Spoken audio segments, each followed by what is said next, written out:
I've been married to my husband, Nick, for 4 wonderful years. He is a great husband.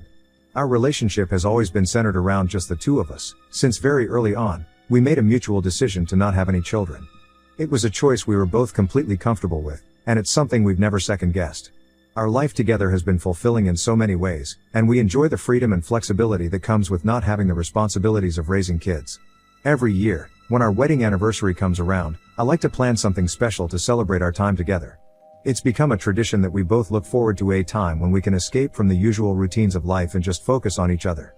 I've always loved surprising Nick with little getaways or thoughtful experiences that reflect how much I value our relationship. This year, for our approaching 5th anniversary, I decided to go big and book an all-inclusive resort for us for a week. We had always wanted to go to this resort in our city since we had found out about it. I wanted to treat us to something indulgent, a full week of relaxation and pampering, where we didn't have to think about anything but focus only on enjoying each other's company. We've both been working hard, and this felt like the perfect way to recharge and reconnect. I talked with Nick before booking the stay, and he seemed pretty excited about getting some time off from work. Unfortunately, my mother wasn't doing well during this time. Almost 15 years ago, she was in a serious car accident that left her paralyzed from the waist down. It completely changed her life, and ours, in ways we could never have anticipated. I was still living with my parents at the time, hence I became very involved in taking care of her. My dad was the sole provider for our family, so he had to work long shifts or even overtime to pay for mom's medical calls. Despite coming back home tired, he would still help out my mom in any way he could. It wasn't easy for any of us, but we made it work as a family. However, things became more challenging when I left for college. My dad had to shoulder the responsibility of caring for her alone, and I could tell it was taking a toll on him. Being away from home during that time made me feel incredibly guilty. I wanted to help, but being at college meant I couldn't physically be there for either of them. Every time I visited, I could see the strain on my dad's face, though he never complained. He loved my mom and was dedicated to her, but caregiving is exhausting, and I knew he needed support. This is why when I got my first job after graduating, one of the first things I did was offer to hire a full-time caregiver to help take some of the burden off of my dad. I knew it wouldn't be the same as me or my dad being there for her, but I thought it would at least give him a break, some time to rest and take care of himself. My dad was so grateful when I made the offer. I could see the relief in his eyes, and it made me happy to be able to do something meaningful for both of my parents.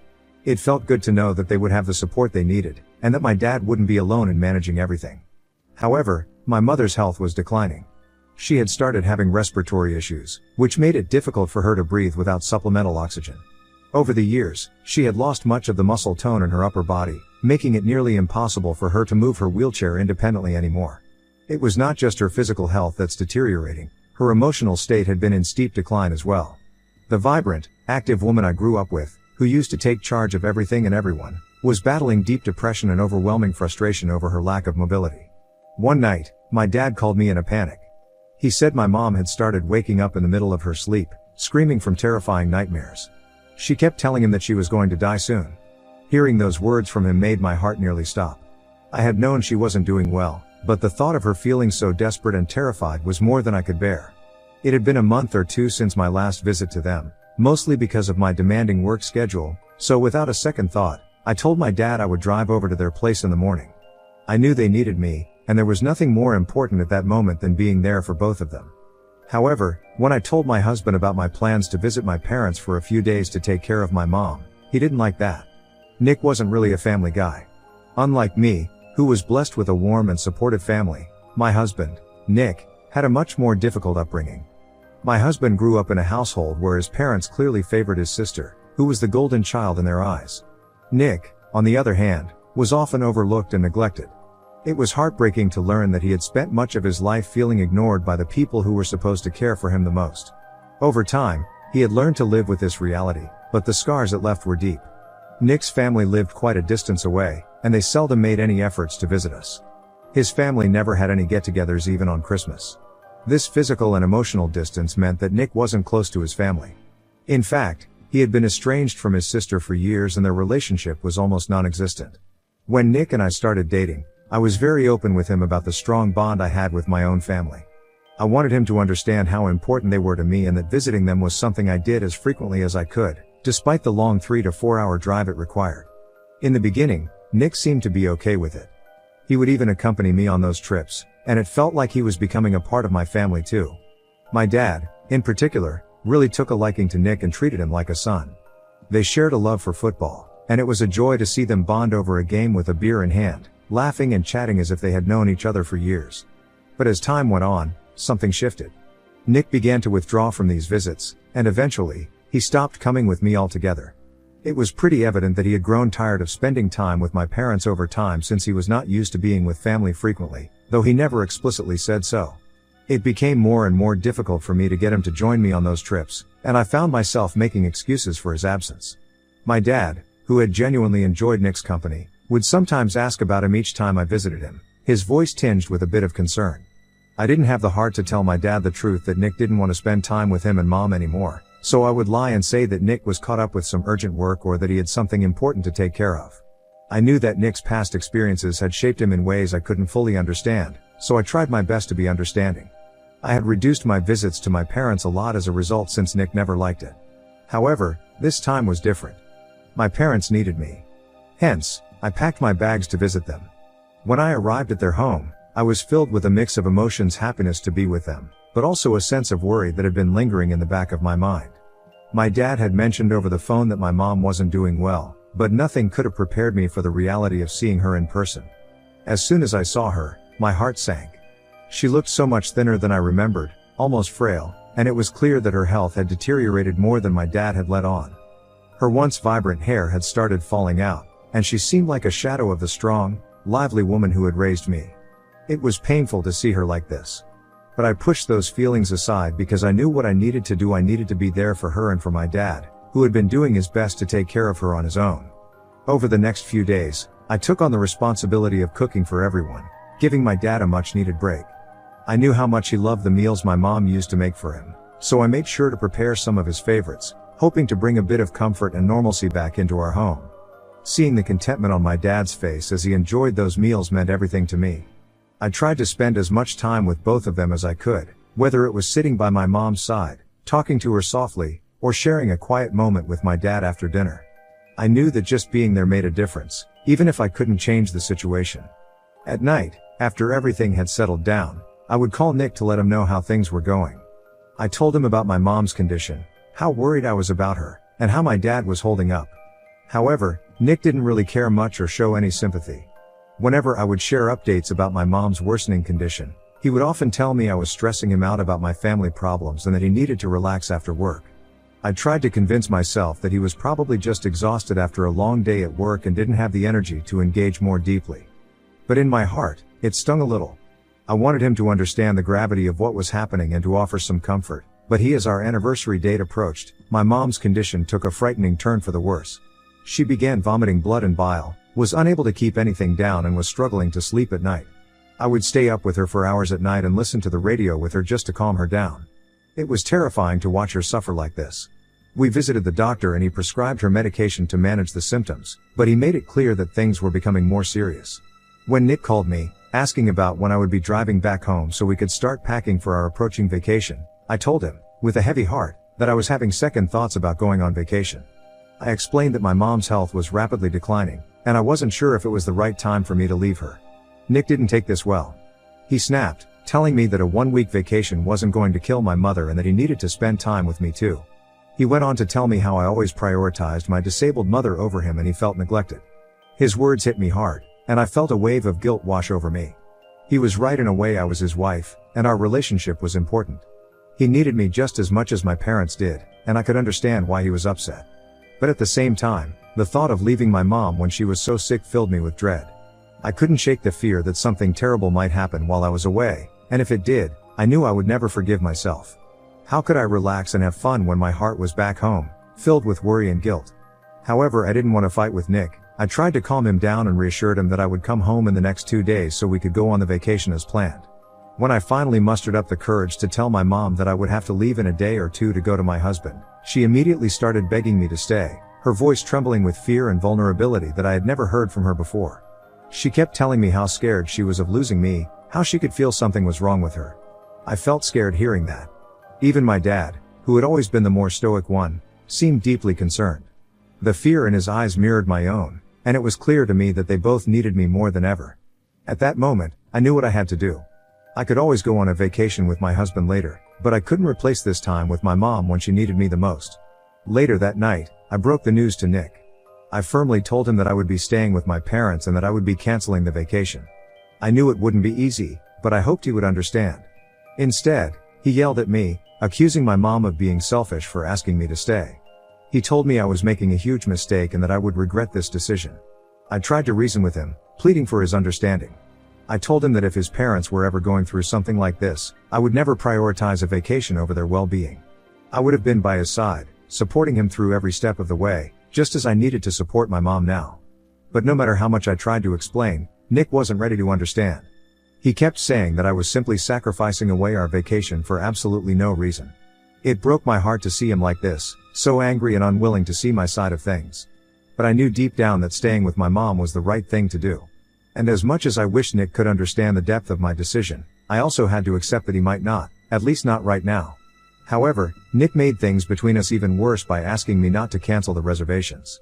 He went on to tell me that he was going to go to the resort without me. My heart sank as I processed his words. Confused, I asked him if he was sure if he would be comfortable spending a week alone at the resort we had planned to visit together for our anniversary. I thought maybe he was just saying it out of frustration and hadn't really thought it through. But then he told me that he wouldn't be alone since he would be inviting his female coworker, Bella, to join him instead. My mind raced as I tried to absorb what he was saying. For context, Bella was his subordinate at work, a woman 7 years younger than him whom he had known for only 2 years. I knew they were close, but I had never worried about their relationship before. Nick had always been open with me about his friendship with her. At work parties, I would see them laughing together, and sharing inside jokes, and I had never felt threatened by their connection. Even when I heard that Bella referred to herself as Nick's work wife, I didn't give it much thought. I figured it was just a harmless crush, the kind of workplace flirtation that didn't mean anything. But never in my wildest dreams did I imagine that Nick would suggest taking Bella on a vacation that was meant to celebrate our marriage, our anniversary. I couldn't believe what I was hearing. Nick went on to tell me that he wasn't going to throw away his vacation time just because I had decided not to go with him. I pointed out to him how wildly inappropriate it was to take a coworker, especially one who was his subordinate, on a vacation that was supposed to be for us. But Nick argued that I was basically abandoning him, so he had no other choice left. He said he needed a break from work, and knew Bella would be there for him. His words hit me like a ton of bricks. It felt like he was punishing me for doing what I felt was right. I couldn't believe the man I married, the man I loved, was saying these things to me. It wasn't just about the vacation anymore, it was about our entire relationship, about the vows we had taken to stand by each other through thick and thin.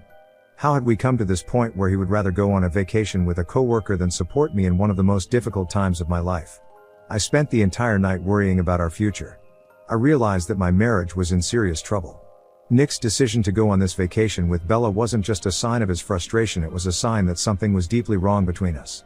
The next day, when Nick demanded again that I call the hotel and change the reservation to include Bella instead of me, I yelled back at him, telling him that if he was really set on going through with this, then he needed to make these changes himself. I wasn't going to help him erase me from our plans. After the call, I sent him all the booking details and then collapsed into tears, feeling utterly defeated. As I cried, I must have been louder than I realized because my dad came to check on me. He gently asked if everything was okay and assured me that if I needed to go back home, he would take care of Mom. I shook my head, still crying, and told him that I wanted to stay. If Nick was really going through with this, what was the point of me going back? The thought of returning to a house where I was clearly not valued, where my husband had chosen someone else over me, was unbearable. It felt like the life I had known, the life I had worked so hard to build, was falling apart.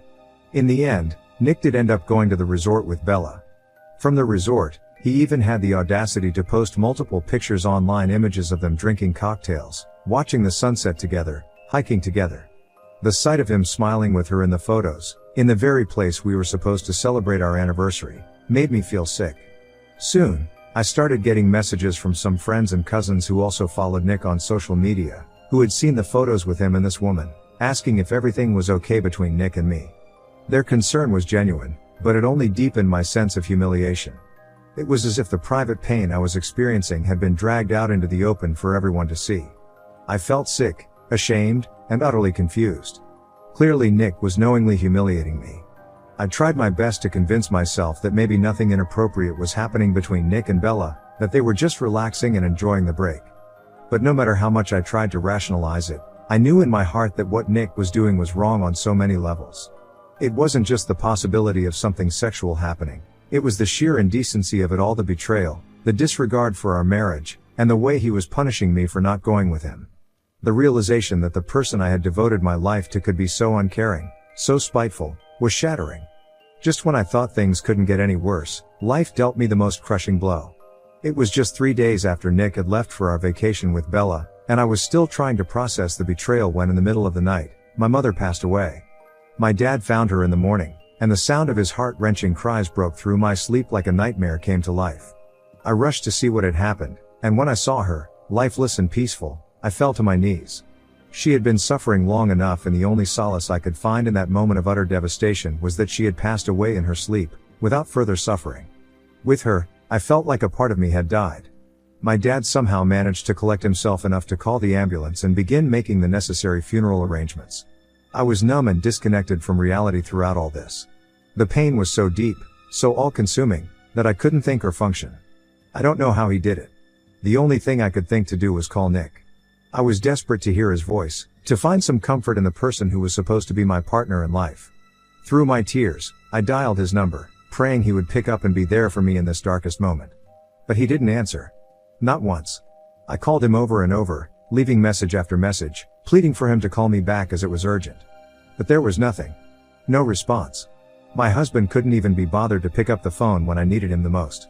After my mom passed away, my friends and family rallied around me. They were there for me during the funeral, offering their support and love, but I was barely aware of anything that was happening. I remember spending hours in my mom's room, lying on her bed, unable to move or face the world. I was too depressed to even check on my dad, who was grieving in his own way. I had lost my mother, and she was never coming back. Despite all the pain and grief, I couldn't shake the thought that I had made the right decision by staying with my mom in her last days. The universe had guided me to be there with her, and for that, I was grateful.